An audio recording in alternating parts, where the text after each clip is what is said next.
Very good morning, dear students. So today we are going to understand the summary of Fire and Ice. The poem is written by Robert Frost.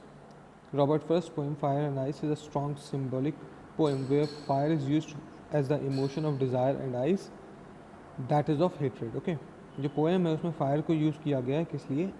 Desire की emotion show करने के लिए, और जो ice है उसको use किया गया हेट्रेड, नफरत को शो करने के लिए. Okay, he has used the idea of two groups who have their own possible explanation for the end of the word. वो अपने आप में दो आइडिया बताते हैं जिसके थ्रू हो सकता है कि वर्ड का एंड हो जाए. One is of opinion that fire alone can destroy each and every possibility of on the earth, while the other thinks that if ice as a result of extreme low temperature could cover the earth's surface, it would lead to the end of the world. एक opinion ये कहता है कि fire अकेले ही पूरी अर्थ को destroy करने की पॉसिबिलिटी रखती है, जबकि जो दूसरा है उसका रिजल्ट ये निकल के आता है कि अगर एक्सट्रीम लो टेम्परेचर हो जाए तो उसकी वजह से भी अर्थ का खात्मा हो सकता है, अर्थ खत्म हो सकती है. Both the components are compared with self destructing human emotions. जो दोनों चीज़ें हैं उनको रिलेट किया गया है, किससे? ह्यूमन इमोशन से रिलेट किया गया है, जिसको हम हेट्रेड और डिज़ायर बोलते हैं. हेट्रेड मतलब होता है नफरत और डिज़ायर मतलब होता है चाहना.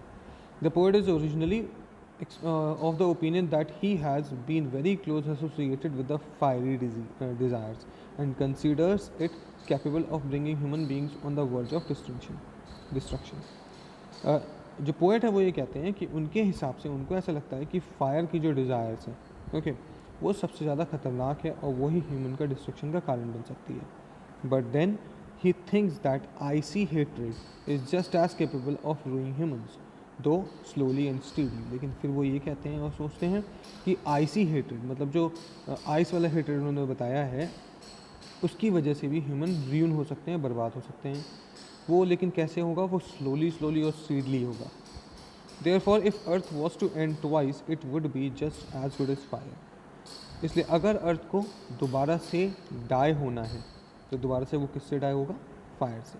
If fire would lead to rapid destruction, अगर फायर से जल्दी से डिस्ट्रक्शन हो जाएगा. Ice would lead to silent damage, तो आइस से जो डैमेज होगा वो कैसे होगा? साइलेंट होगा, हल्के करके होगा, लेकिन डैमेज दोनों से होगा. Similarly if fire is pure passion, ice is pure reason.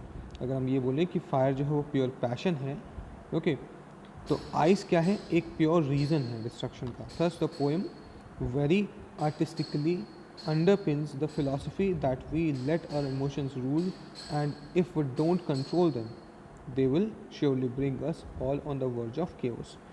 Poem जो है वो हमें आर्टिस्टिकली एक्सप्लेन करती है फिलॉसफी के थ्रू कि हमारे जो इमोशंस हैं वो हमारे जो खात्मा है उसका कारण बन सकते हैं अगर हमने उनको कंट्रोल नहीं किया. Thank you very much.